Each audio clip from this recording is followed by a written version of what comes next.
बिस्मिल्लाहिर्रहमानिर्रहीम और अस्सलाम वालेकुम। 10 जनवरी पाकिस्तान में हफ्ते की शाम और आसिम मुनीर से डिफेक्टो फॉर्म 47 मिलिट्री राज डे 42। अब चलते हैं आज की अहम खबरों की तरफ और बहुत ही दिलचस्प हमारे पास आज के इस व्लॉग में खबरें हैं। एक तरफ तो सुहेल अफरीदी जो है वो सिंध में कराची में तबाही मचा रहे हैं, मतलब कि अवाम उमड़ आई है और ऐसे लग रहा है कि जैसे इमरान खान वहां पहुंच गए। जहां जहां सुहेल अफरीदी जाते हैं अवाम का जम्मे गफीर वहां पर पहुंच जाता है। दूसरी तरफ हाउस ऑफ शरीफ जो है वहां पर सनसनीखेज मामलात हो गए। मरियम नवाज, नवाज शरीफ और शहबाज शरीफ और उनके साथियों को लगता है कि उनकी पर्ची फाड़ दी गई है, मतलब कि उनकी सुपारी दे दी गई है। और सुपारी दी गई है किसी वंडर बॉय को। अब क्या वो मोहसिन नकवी है या वो बिलावल जरदारी हैं? उनको यह लगता है कि उनका सौदा फील्ड मार्शल आसिम मुनीर ने तय कर दिया और अब उनका जाना ठहर गया। ये हम नहीं कह रहे, उनके अपने घर के रिप्रेजेंटेटिव स्पोक्स पर्सन तल्लत हुसैन साहब जैसे लोग कह रहे हैं। जाहिर है उनके बारे में यह तासर है कि वो नवाज शरीफ के जिस तरीके से अबसार आलम और आसमा शराजी साहबा उनका सहाफ़ती उनकी औलाद है, नवाज शरीफ साहब की बेटा और बेटी, तल्लत हुसैन साहब को भी मरियम नवाज के सहाफ़ती भाई ही करार दें। उन्होंने आकर बैन डाले हैं लिटरली टेलीविजन के ऊपर। उन्होंने जो तजिया किया उससे वाजे हो गया कि हाउस ऑफ शरीफ इस वक्त क्या सोच रहा है और थर थर कांप रहा है। ये सारी सूरत हाल है क्या? इसमें पीटीआई कहां खड़ी है, पीपल्स पार्टी कहां खड़ी है, चौधरी निजामुद्दीन कहां खड़ा है? गेम जो है वो बहुत ही दिलचस्प सूरत हाल में चली गई है और कॉम्प्लेक्स भी हो गई है। समझने की आपने कोशिश करनी है। कुछ चीज़ों में मैं थोड़ा कहूंगा, ज़्यादा कह नहीं सकता, आपने समझना है। चंद दिन के बाद पूरा कहूंगा, अभी जानबूझ के थोड़ा कहूंगा क्योंकि अभी मैं कुछ ज़्यादा कहूंगा तो उसके सूरत हाल के ऊपर नेगेटिव असरात आ सकते हैं। इसलिए अभी पूरा तजिया आपके सामने आज नहीं रख सकूंगा, आने वाले दिनों में रखूंगा, लेकिन जितना रखूंगा मुझे उम्मीद है उससे आपको समझ आ जाएगी। तो सबसे पहले तो आज शाम को, मतलब शाम का मतलब है कि दोपहर के कोई तकरीबन 3 बजे टीवी चैनल्स को यह फोन आया कि अब आपने सुहेल अफरीदी की कवरेज नहीं करनी। आप अगर एआरवाई का और दूसरे जितने भी टेलीविजन हैं उनका 12 बजे का 2 बजे का न्यूज़ बुलेटिन देखें तो उसमें सुहेल अफरीदी के दौरे की कवरेज हो रही थी। इवन अगर आप एआरवाई को और दूसरे चैनल्स को देखें तो कहीं कहीं तो इमरान खान का नाम भी चलाया जा रहा था। मतलब सुहेल अफरीदी साहब ने बयान दिया था जिसमें वो इमरान खान का नाम लेते हैं और पहली दफा वो भी टेलीविजन के ऊपर चलता हुआ आपको दिखाई दिया। उसके बाद एक हलचल मची एकदम से और 3 बजे के करीब टेलीविजन चैनल्स को कहा गया कि टॉप 5, पहले कहा गया कि टॉप 5 हेडलाइंस में से सुहेल अफरीदी को निकाल दें, डीएसएनजीज के ऊपर लाइव नहीं करना, इनको रिकॉर्ड करके उसके बाद बीपर्स या दूसरी चीजें जो रिकॉर्डेड हों उसके हिसाब से इनकी कवरेज कीजिए, कोई लाइव इनकी जो है वो कवरेज नहीं होनी, टॉप 5 हेडलाइंस के अंदर ये नहीं आएंगे। फिर दूसरा हुक्म दिया कि टॉप 10 हेडलाइंस के अंदर नहीं आएंगे। हमने मुख्तलिफ टेलीविजन की फिर 3 बजे और उसके बाद की हेडलाइंस चेक की तो किसी ने तो टॉप 5 में नहीं रखा, तो कुछ तो बेचारे ज्यादा ताबेदार हो गए, उन्होंने टॉप 10 में भी नहीं रखा। मसलन दुनिया टीवी की हम आपके सामने हेडलाइंस रखते हैं। पहली हेडलाइन, पाकिस्तान ने मिसाइल का तजर्बा किया। दूसरी हेडलाइन, एयर चीफ की मुलाकात इराक के एयर चीफ या कमांडर के साथ हुई। तीसरी, पाकिस्तान और अमेरिका ने मुश्तरका मशकें शुरू कर दी दहशतगर्दी के खिलाफ। चौथी, वजीरस्तान में ऑपरेशन हुआ। पांचवीं, ईरान की खबर आई कि ट्रंप क्या कहते हैं ईरान के ऊपर। छठी, ईरान से रिलेटेड ही फॉरेन ऑफिस की खबर आई। सातवीं, पंजाब में स्कूल की छुट्टियां एक्सटेंड हो गई। आठवीं, पानी की फराहमी जुड़वा शहरों में, इस्लामाबाद में मोहसिन नकवी ने मीटिंग जो है वो हेड की। नौवीं, मरियम नवाज से रिलेटेड कि वो सूबे में क्या कर रही हैं, डेवलपमेंट के कामों का जायजा ले रही हैं। 10वीं, शर्जील मेमन साहब से रिलेटेड खबर आई। 11वीं, ग्रीनलैंड में हर सूरत लूंगा सदर ट्रंप की खबर आई। मतलब कि बिल्कुल सुहेल अफरीदी को हर जगह से निकाल दिया बुलेटिन में से। ये एक तो आज काम किया गया। ये खबर हमारे पास 3 बजे आई थी। जाहिर है फिर हमारी टीम ने तहकीक की, ये बुलेटिन देखे सबके, और हमने ये देखा कि कोई भी टीवी चैनल जो है वो अब उन्हें टॉप 5 खबरों में, बल्कि मैंने दुनिया का तो आपके सामने रखा कि उन्होंने टॉप 11 में भी सुहेल अफरीदी को नहीं रखा और बुलेटिन की हेडलाइंस खत्म हो गई, सुहेल अफरीदी का कहीं पर नाम नहीं आया। लेकिन इससे पहले जो हेडलाइंस चल रही थी उसमें सुहेल अफरीदी चल रहे थे। तो फिर ये क्या तब्दीली हुई या क्या चीज थी जिससे सारा मौसम बदला, वो आपको आगे चल के बताते हैं। पहले 2-4 और अपडेट दे दें, फिर जब हतमी तजिया अगले 4-5 मिनट के बाद देंगे तो आपको समझ आ जाएगी। अब आगे चलिए जरा। दूसरी तरफ तहरीक तहफ़्फ़ुज़ आईन पाकिस्तान, जिसमें आपको पता है कि चकजई साहब और उनके साथ सेनेटर साहब जो है अलामा राजा नासिर अब्बास साहब, वो और उनकी पूरी टीम इस वक्त लाहौर में है और 3 रोज़ा उनका दौरा है। वो उन्होंने आज जाहिर है दिल्ली गेट के इलाके और इस सारे इलाके की दुकानें बंद करवा दी गई उनके दौरे की वजह से। मीनार पाकिस्तान पर भी उन्होंने जाना था, वहाँ के भी रास्ते बंद करवा दिए गए, गेट बंद करवा दिए गए ताकि अवाम वहाँ ना पहुँच सके। और एक तरफ कहा गया कि चले जाएं आप मीनार पाकिस्तान पर, इजाज़त दे दी, और दूसरी तरफ तमाम अंदर जाने के रास्ते अवाम के लिए बंद कर दिए ताकि अवाम वहाँ इकट्ठी ना हो जाए। ये तो लाहौर में हुआ। अब मैंने कल भी कहा था कि जो पंजाब की तंजीम थी हमारी, उन्हें वहां पर होना चाहिए था। मेरे ख्याल में ये मुनासिब नहीं है कि वो भी सारे के सारे जो है वो कराची पहुंचे हुए हैं। उसकी वजह ये कि सुहेल अफरीदी, उनकी पूरी टीम और जो हमारी सिंध की टीम है वो सारी केपेबल है, वो उसको हैंडल कर सकते हैं। ये बहुत बड़ा इवेंट लाहौर के अंदर हो रहा था, अलामा राजा नासिर अब्बास और अचक ज़ई साहब यहाँ तशरीफ लाए थे। तो हमारी पंजाब की जो पूरी की पूरी तंजीम कह लें, जो मेजर अकाबरीन थे, उनको यहाँ पंजाब के अंदर होना चाहिए था। बहरहाल ये तो हमारी तजवीज़ है। आगे चलते हैं। आगे अब दूसरी तरफ अब जो इंडिपेंडेंट एनालिस्ट कह लें, इंडिपेंडेंट वैसे कह तो नहीं सकते, बायस उनकी बड़ी सख्त है नून लीग की तरफ और पीपल्स पार्टी की तरफ और पीटीआई के खिलाफ। नजम सेठी साहब कहते हैं कि अगर पीटीआई को मज़ार कायद पर जलसे की इजाज़त मिल जाती है और वहां पर 1,00,000 या 50,000 बंदा इकट्ठा कर लेते हैं तो इसका बहुत बड़ा इंपैक्ट होगा। ये नजम सेठी साहब का तज्जिया है। अब आप सबको पता है कि 11 तारीख को, जो कि कल बनती है, इतवार का दिन बनता है, 4 बजे शाम को मज़ार कायद के ऊपर जलसा है और सुहेल अफरीदी और दूसरे अकाबरीन जो है वो खिताब करेंगे। मुझे कहने की जरूरत नहीं, मुझे पता है कि कराची का हर शहरी वहां हर सूरत पहुंचेगा और 50,000 क्या, 1,00,000 क्या, ये छोटा नंबर है, इससे भी बड़ा वहां पर गैदरिंग होगी इंशाल्लाह। और मेरी आप सबसे अपील भी है कि जो कराची या उसके गिरदो नवाब में लोग हैं वो भरपूर तरीके से यहां पर पहुंचे और अपनी आवाज़ इस जलसे में शामिल करें। अब जरा आगे चलिए। वो कहते हैं कि कल कराची का इम्तिहान है। कल कराची मज़ार कायद पहुंचकर साबित करे कि कराची इमरान खान का था और रहेगा। ये सुहेल अफरीदी साहब ने कहा है। उन्होंने कहा है कि सुहेल अफरीदी से आज सहाफ़ियों ने कुछ सवाल भी किए। उनसे पहला सवाल ये पूछा कि 9 मई किसने किया। उन्होंने जवाब दिया जिसने सीसीटीवी फुटेज चुराई।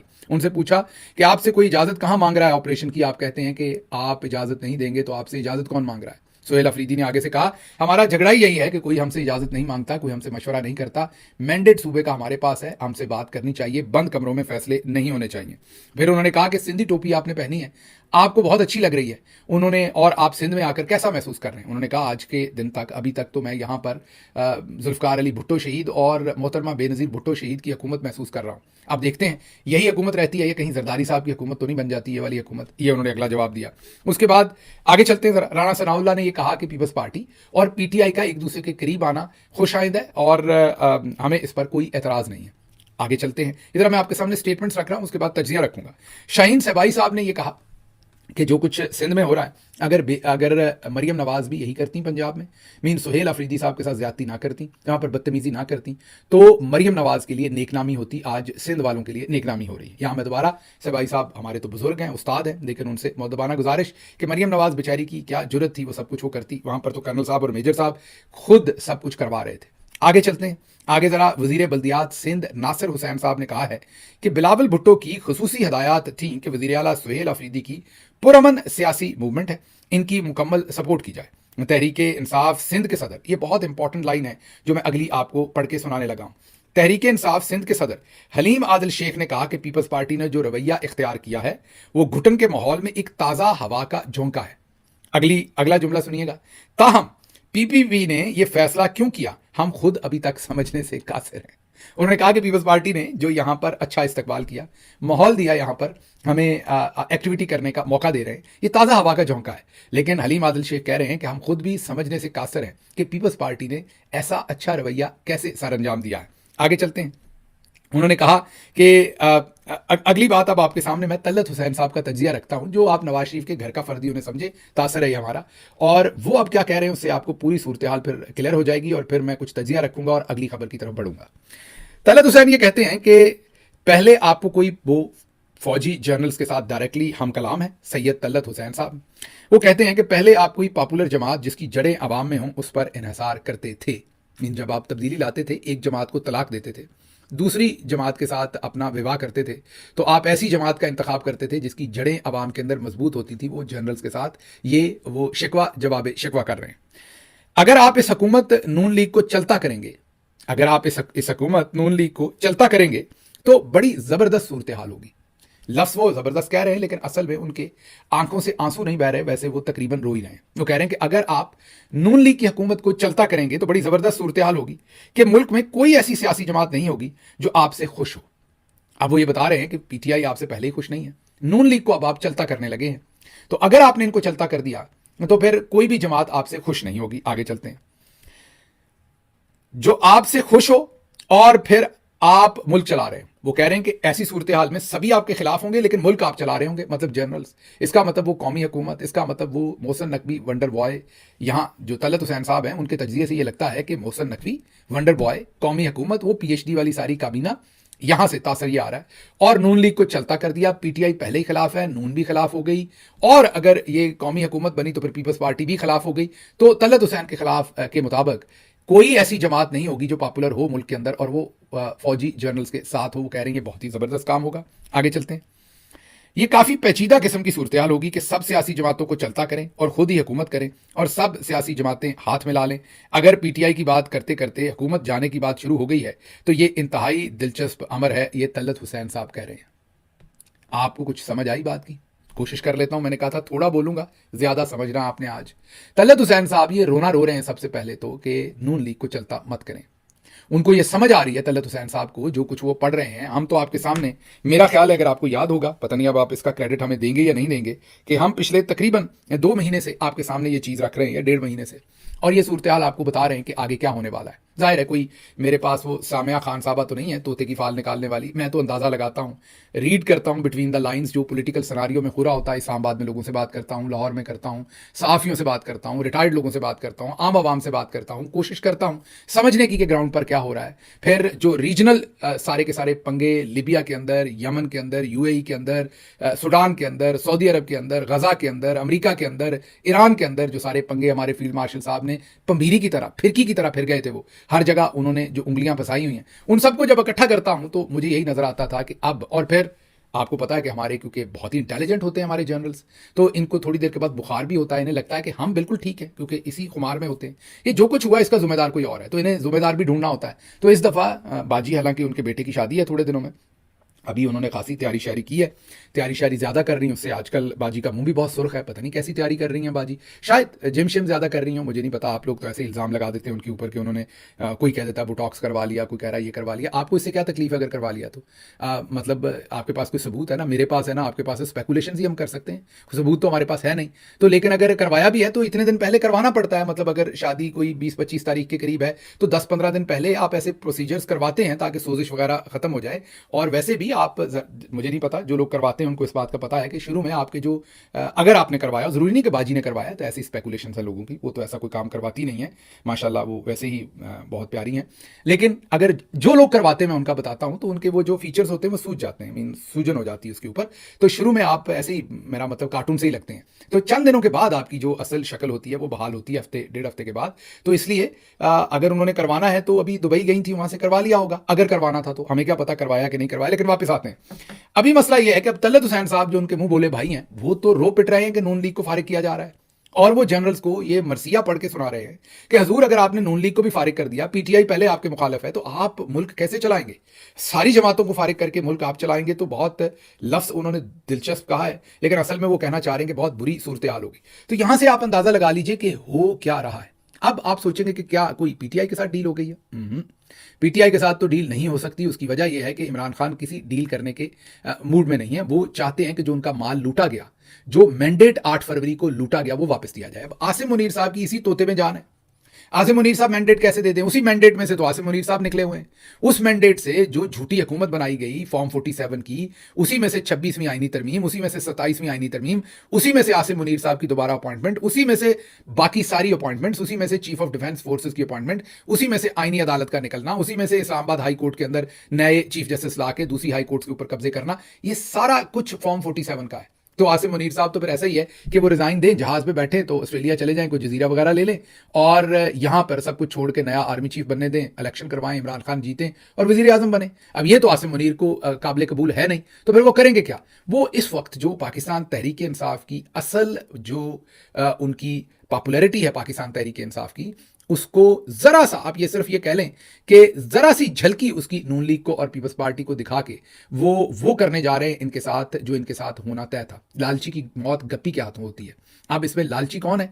इन तीनों पार्टियों में नून, पीपल्स पार्टी और फील्ड मार्शल साहब, और गप्पी कौन है ये आप आने वाले दिनों में खुद ही फैसला कर लेंगे। लेकिन अब ये मुमकिन नहीं है कि सिंध के अंदर जर्नल्स की ना चलती हो। ये वही सिंध है जहां पर याद कीजिए जब पीपल्स पार्टी की हुकूमत थी तो दरवाजा तोड़ के होटल का मरियम नवाज साहबा और सफदर साहब, कैप्टन सफदर साहब, दो अलग अलग कमरों में थे, दोनों कमरों के अलग अलग दरवाजे तोड़ के अंदर पहुंचा गया था, याद कीजिए। फिर बाजवा साहब ने हिफ्ज़े मा तकद्दम उस वक्त के सेक्टर कमांडर ISI को पहले खुद ही ये करवा लिया था, उसके बाद उनको फारिग कर दिया था। तो अब आपको ये समझ आ रही होगी कि ऐसा नहीं है कि अगर ISI या ISPR के लाहौर के सेक्टर कमांडर सब कुछ कर सकते हैं सुहेल अफरीदी के साथ, तो कराची में नहीं कर सकते। लेकिन क्योंकि पीपल्स पार्टी को अपना नून लीग को गंदा करना है और नून लीग के ऊपर सारा मुद्दा अब डालना है, इसलिए अब ये तय हुआ है कि नून लीग को थोड़ा सा झटका दिया जाए। हमारा तजिया हम गलत हो सकते हैं, ये मेरी पर्सनल राय है, कोई पार्टी पॉलिसी नहीं, कोई और चीज़ नहीं, लेकिन ये होना था, मुकाफात अमल है। जितनी गंद इन्होंने मारा नून लीग ने, जैसे मासूम वर्कर्स के खून के साथ इनके हाथ जनरल्स के साथ रंगे हुए हैं, ये इनके साथ एक दिन होना ही होना था। हमने ये बहुत पहले बताया था। ये जो मुन्ने मुनीब है इनके साथ भी होना एक दिन। ये जो अपने तलत हुसैन साहब आज रोने रो रहे हैं क्योंकि PTI को तो जब फारिग किया था, उनकी हुकूमत तो जब गिराई थी तो उनके साथ तो आवाम थी। अब इस तरफ तो मसला ये कि इधर तो आवाम भी नहीं है। तो तलत हुसैन साहब बेचारे जो ये सहाफ़ती यतीम बनेंगे या जर्नैली यतीम बनेंगे नए नए, इनका क्या बनेगा फिर, ये मुझे समझ नहीं है। ये आपने मुझे ज़रूर लिख के बताना है। लेकिन सूरत हाल बहुत ही दिलचस्प मरहले में जा रही है। आगे चलते हैं, अगली खबर भी इसी से कनेक्ट होगी और आपको लार्जर पिक्चर समझने में आसानी होगी। वो खबर है, जंग न्यूज़ ये रिपोर्ट कर रहा है पाकिस्तान के अंदर कि ईरान में पुरतशद्दुद मुजाहरे शिद्दत इख्तियार कर गए। कई शहरों में सरकारी इमारतों, दुकानों और मसाजिद को नुकसान पहुंचा। अमरीकी मीडिया ने दावा किया है कि अमवात की तादाद 217 हो गई। अब ये झूठी खबर है। अभी तक आगे हो इतनी अमवात तो हमें नहीं पता। हमने तमाम जो मुस्तनद अमरीकी मीडिया उसको भी सर्च किया, हमने बरतानिया के मीडिया को भी सर्च किया। BBC अभी भी 35 से 50 लाशों की बातें कर रहा है। RT और अल जजीरा इससे भी कम लाशों की बात कर रहा है। तो कोई भी इंडिपेंडेंट मीडिया जो है वो 217 का नंबर नहीं दे रहा। जैसे आपको पहले बताया था कि पाकिस्तान में ईरान के मामले को बढ़ा चढ़ा कर पेश किया जा रहा है, तो वो अब आपको जंग जियो न्यूज़ की जो खबर है उसमें हमारा तासर है कि ये झूठी खबर वहां पर रन की जा रही है। आगे सुनिए, बादशाहत के हक में मीन जो इस वक्त की रजीम है उसके खिलाफ नारे लगाए गए, सड़कों पर सड़कें ब्लॉक की गई, पुलिस स्टेशन पर हमले किए गए, हमलों में कई एहलकार जख्मी हुए। आगे ईरानी मीडिया ने फसादात के दौरान बुध और जुमेरात को 4 एहलकार जाँ बहक होने की तस्दीक की। मुजाहिरीन ने सूबे खोज़स्तान, मैं सॉरी अगर नाम गलत ले रहा हूं तो, के में मुकद्दस मुकाम की बेहरमती भी की, जिसके खिलाफ लोगों ने शदीद एहतजाज किया। प्रेस TV ने तेहरान के मेयर अली रजा जकानी के हवाले से बताया कि मुजाहिरीन ने 26 बैंक, 2 अस्पताल, 25 मसाजिद, पुलिस तनसीबात और 48 फायर ब्रिगेड के ट्रकों को नुकसान पहुंचाया। अब ये सारी चीज जो है वो यहां पर जियो जंग ग्रुप जो है वो बता रहा है कि सूरत हाल बिल्कुल कंट्रोल से जो है वो बाहर निकल गई। अब जो पाकिस्तान के अंदर भी जो इंडिपेंडेंट जर्नलिस्ट हैं वो ये क्याफा लगा रहे हैं, वो ये हिसाब लगा रहे हैं कि अगले 10 दिन के अंदर अंदर शायद ईरान के अंदर ये मुजाहरे बढ़ेंगे। याद कीजिए हमने भी आपके सामने यही तज्जिया रखा था कल भी और पिछले व्लॉग्स में कि 31 जनवरी तक मामलात खराब होने की मजीद तवक्को है। अब कहा यह जा रहा है कि नजम सेठी साहब का तज्जिया यहां पर यह है कि ईरान पर हमला हो जाएगा, जल्दी हो जाएगा। इसके लिए अमेरिका ने सारी तैयारी कर ली है, इसराइल ने भी तैयारी कर ली है, ईरान को भी एहसास हो गया है कि हमला होने वाला है, पाकिस्तान के खिलाफ हमला नहीं होगा। अमेरिका आजकल क्योंकि पाकिस्तान प्रो अमेरिका है तो ईरान के अंदर प्रो अमेरिका जो है वो जो रजीम है वो इंस्टॉल हो जाएगी। पाकिस्तान को इसका फ़ायदा होगा क्योंकि आजकल पाकिस्तान भी प्रो अमेरिका है, ईरान के अंदर भी प्रो अमेरिका जो है वो रजीम इंस्टॉल हो जाएगी, ये नजम सेठी साहब का कहना है। और वैसे भी गालिबन ये मंगल या बुध को जो रज़ा पहलवी हैं, जो शाह ऑफ ईरान के बेटे हैं, जो एग्जाइल में कह लें अपने आप को, वो कहते हैं अमेरिका के अंदर रह रहे हैं, वो भी गालिबन सदर ट्रंप से मिल रहे हैं। तो इससे आप सूरत हाल का अंदाज़ा लगा सकते हैं कि चीज़ें बहुत तेज़ी से डेवलप हो रही हैं। पिछले व्लॉग में मैं आपको बता चुका हूं कि टर्किश एयरलाइन ने अपनी जो परवाजें थी ईरान के लिए उनको बंद कर दिया है। अब ये बात दुरुस्त है कि 217 हलाकतें तो वहां नहीं हुई जो बढ़ा चढ़ाकर पाकिस्तान में पाकिस्तान के मिलिट्री जनरल्स जानबूझकर ये खबर लगवा रहे हैं, जो टॉप के जनरल्स हैं कि बढ़ा चढ़ा के ईरान के मामले में खबरें वहां लगवा रहे हैं, उतनी तो नहीं हुई। लेकिन हालात वहां पर बहुत कशीदा है और 217 तो नहीं लेकिन 35 से 50 हलाकतें जो है उसके बारे में इंटरनेशनल मीडिया बिल्कुल ज़रूर रिपोर्ट कर रहा है। अब ज़रा आगे चलते हैं। अब अमेरिका का एक तरफ तो ये सारी के अरेंजमेंट्स अमेरिका की तरफ से हो गए, दूसरी तरफ ज़रा गौर कीजिएगा कि सदर ट्रंप ने ये कहा है कि ईरान ने एहतजाज करने वालों का कत्ल किया, दोबारा दूसरी दफ़ा किया, कहा उन्होंने पहले भी ये बात कही थी, तो हम उन पर सख्त ज़र्ब लगाएंगे। अगर उन्होंने मुजाहिरीन पर फायरिंग की तो हम तैयार हैं, हम हमला कर देंगे। ये सदर ट्रंप जो है वो बयान दे रहे हैं। अब आगे चलते हैं। Top secret US military jet lands in Los Angeles. America का एक ऐसा जहाज जिसे डूम्सडे प्लेन कहते हैं। इस जहाज को E4B नाइट वॉच भी कहते हैं। ये ऐसा जहाज है अमेरिका का जो अमेरिका ने इसलिए बनाया हुआ है, मुख्तसर में आम लेमैन लैंग्वेज में आपको बता दूं कि अगर कभी अमेरिका के ऊपर न्यूक्लियर हमला हो और नीचे पेंटागन, जाहिर है सब कुछ वाशिंगटन डीसी में है, पेंटागन, व्हाइट हाउस, सब कुछ नीचे तबाह हो जाए क्योंकि न्यूक्लियर अटैक कर दिया, तो एक ऐसा जहाज बनाया हुआ है अमेरिका ने जिसे डूम्सडे प्लेन कहते हैं। वो कई दिन तक, जी हाँ अब दुरुस्त सुन रहे हैं, वो ऐसा उसके अंदर टेक्नोलॉजी है कि वो कई दिन तक प्रवास कर सकता है और वो फिर अमेरिकी सदर को और इनकी तमाम टॉप लीडरशिप को लेकर वो फजा में ही रहेगा। और कहा जाता है कि रीफिल भी उसको जाहिर है करना पड़ेगा, लेकिन वो कई दिन तक, शायद रीफिल कई घंटों तक तो रीफिल के बगैर ही वो उड़ सकता है। उसके बाद रीफिल अगर करते रहें तो वो हफ्तों तक, दिनों तक नहीं, हफ्तों तक हवा में ही रह सकता है, उसे जमीन पर नीचे आने की जरूरत नहीं होगी। 100 से 125 क्रू मेंबर उसके अंदर भी, इन टोटल लोगों की गुंजाइश है। उसके अंदर पूरा command and control system America का मौजूद है। नीचे अगर न्यूक्लियर अटैक हो भी तो जो उसके ताबकारी या उसके हीट के जो भी जो इसके इफेक्ट्स हैं वो ऊपर उस जहाज को, वो इतनी बुलंदी पर उड़ रहा होगा कि उस तक वो नहीं पहुंच सकेंगे और अमेरिकी लीडरशिप जो है वो उसमें महफूज रहेगी। ये जहाज अमूमी तौर पर सीक्रेट ही रहता है, ये कभी पब्लिक आई में अमूमी तौर पर नहीं आता। शायद ही पहले एक आध दफ़ा आया हो पिछले 50-51 सालों में जब से ये बनाया गया है, और इसको छुपा के या इसको सीक्रेट ही रखा जाता है। अब इसका जलवा करवाया गया है, इसे लॉस एंजलिस में उतारा गया है, फिर वहां से चढ़ाया गया और इसकी वीडियो बाकायदा जानबूझकर जारी की गई है। अब जो पॉलिटिकल पंडित हैं वो कह रहे हैं कि ये भी एक मैसेज है वेनेजुएला के साथियों को भी, ईरान के साथियों को भी और सबको, कि कहीं गलती से अमेरिका के ऊपर न्यूक्लियर हमला ना कर देना। हम मुकम्मल तौर पर तैयार हैं और हम अपनी लीडरशिप को बिठाकर ऊपर भेज देंगे, मतलब के फजाओं में, और फिर आपके पल्ले कुछ नहीं छोड़ेंगे। मतलब अमेरिका न्यूक्लियर अटैक के मामलात के लिए भी मुकम्मल तैयार है। ये मैसेज, ये जो डूम्सडे प्लेन है, ये जो जहाज है, इसको दिखाकर, उतारकर, चढ़ाकर ये मैसेज दिया जा रहा है।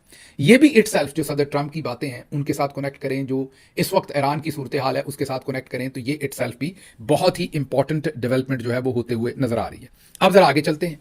आगे ये कि सदर ट्रंप ने दूसरा खड़ाक ये किया है कि ग्रीनलैंड तो हमने लेना है। इसके ऊपर मैं सुबह के व्लॉग में तफसील से बात मजीद करूंगा कि ग्रीनलैंड के ऊपर, क्योंकि फड्डा डेनमार्क के साथ पड़ेगा, यूरोप के साथ पड़ेगा, ये मामला अब किस तरफ जा रहा है इसको सुबह के व्लॉग में डिस्कस करेंगे। लेकिन ये उन्होंने ऐलान कर दिया है कि ग्रीनलैंड मैंने लेना है, भले घी सीधी उंगली से निकले या टेढ़ी उंगली से निकले, लेना जरूर है मैंने ग्रीनलैंड को। अब जनाब आगे चलते हैं। एक तरफ ईरान की ये सूरत हाल है, डूम्सडे प्लेन उड़ रहे हैं, दूसरे मामलात हैं। दूसरी तरफ पाकिस्तान और अमरीकी अफवाज ने पब्बी में मुश्तरका फौजी मशकें, इंस्पायर्ड गैम्बेट के नाम से 2026 की ये फौजी मशकें शुरू कर दी। अब ये भी एक बहुत ही इंपॉर्टेंट इसकी टाइमिंग है कि एक तरफ ईरान पर शायद लोग कह रहे हैं कि अगर अगले चंद दिन के अंदर वहाँ पर एहतजाज बढ़े, क्योंकि अकॉर्डिंग टू नजम सेठी वहाँ पर जो मुसाद के एजेंट्स थे उन्होंने ये सारे मुजाहरे बर्पा किए हैं, क्योंकि वो बड़ी देर से लोगों के ऊपर एफर्ट कर रहे थे, उन्हें पैसा खिला रहे थे। तो अब अगर वहाँ पर एहतजाज बढ़ जाता है और वहाँ पर अमरीकी हमला होता है तो ऐन उस वक्त पाकिस्तान के अंदर अमरीकी और पाकिस्तानी फौजें जो हैं वो इकट्ठी मशकें कर रही हैं। इसको भी जरा कागज पर साइड पर एक तरफ लिख लें, ये भी एक इंपॉर्टेंट डेवलपमेंट है। अब इस सारी चीज को अगर हम इकट्ठा करें, पहले जो पॉलिटिकल डेवलपमेंट है वो मैंने आपको बता दी कि उसमें नून लीग को अब ये ट्रबल हो रही है। उन्हें ये लग रहा है कि पीपल्स पार्टी के साथ या कौमी हुकूमत के साथ जाने का फैसला कर लिया है। अब जो आप शर्जील मेमन साहब की या जो शाह साहब है उनकी अगर आप स्टेटमेंट देखें सिंध से, तो उस स्टेटमेंट में जो वजीर बल्दियात सिंध नासिर हुसैन शाह साहब हैं, उनकी स्टेटमेंट के बिलावल साहब ने हमें कहा था कि आपने किसी किस्म की रुकावट नहीं डालनी। अब आपको बिलावल साहब की और उनके वालिद मोहतरम की तकरीरें गड़ी खदाबख्श में, जो अभी उन्होंने बेनज़ीर साहबा की बरसी पर गालिबन दिसंबर की 27 तारीख को की थी, वो तकरीरें आपको याद करनी पड़ेंगी। उन तकरीरों में बेनज़ीर शहीद का जिक्र कम था, उनकी बरसी और उनको खराज तहसीन कम था। उन तकरीरों में फील्ड मार्शल आसिम मुनीर साहब का इकबाल ज्यादा बुलंद किया जा रहा था। दोनों बाप बेटा भरपूर तरीके से आसिम मुनीर साहब के सामने सीवी लेकर खड़े थे बिलावल जरदारी साहब की। अब वही बिलावल साहब 27 तारीख को, जो मेरा मतलब है कि बिल्कुल ही इतनी रेस दे दी कि आगे निकल गए, वो बाजी मरियम से भी आगे निकल गए, बल्कि लोगों ने यह खुद से तज्जिया किया कि शहबाज शरीफ से भी आगे निकल गए पॉलिश मारने में। अब वही बिलावल साहब जो हैं वो सिंध के अंदर बहुत अच्छा बिहेव कर रहे हैं, हम तो उसको अप्रिशिएट ही करते हैं। तो वो जो इतना अच्छा बिहेव कर रहे हैं, इसको जरा आप साइड पे पेपर पे लिख लें। मैं 2 दिन अभी और ये तज्जिया नहीं करूंगा, मुझे आप दे दें, मतलब मैं संडे के बाद ये तज्जिया खुलकर करूंगा कि ये सब कुछ क्या है। मंडे वाले दिन आपके सामने रखूंगा, एक दिन का मुझे मौका दे दें, लेकिन आप सिर्फ अब लिख के साइड पे रख लें। लेकिन ये जरा जरूर तलत हुसैन साहब का तज्जिया, जो नून लीग जो महसूस कर रही है वो तज्जिया, जो ओवरऑल हालात हैं, इन सबको आपने अब साइड पर लिख के रखना है और हतमी तज्जिया हम मंडे वाले दिन आपके सामने रखेंगे। ये इस मुल्क में ये क्या हरामीपन हो रहा है, इसे हरामीपन ना कहा जाएगा तो हलालीपन कहा जाएगा। इसके साथ ही मुझे यहां से इजाजत दीजिए। अल्लाह आपका हामी और नासिर हो। पाकिस्तान जिंदाबाद।